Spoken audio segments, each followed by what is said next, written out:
Magandang hapon po. Paigtingin ng NCRPO ang pagbabantay sa mga establishmento gaya ng bangko at pawn shop.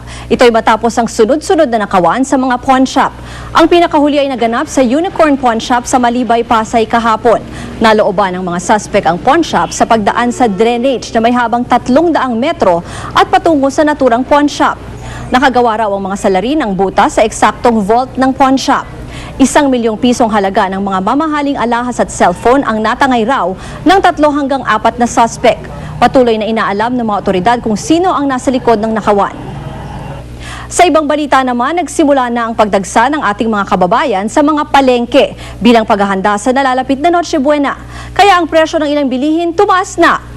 Ang laman ng baboy sa mga palengke 10 piso ang tinaas sa presyo.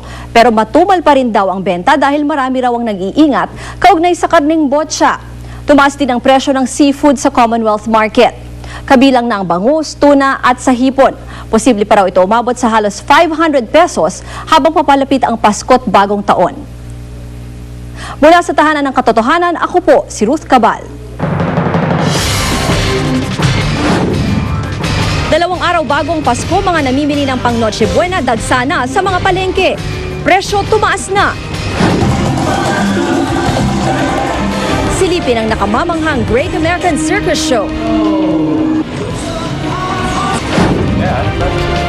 At Apple the App, Pinay raw ang gustong mapangasawa? Tutukan sa 24 oras dahil hindi natutulog ang balita. Mamaya pagkatapos ng bantatay at bago ang Jillian na mamasko po.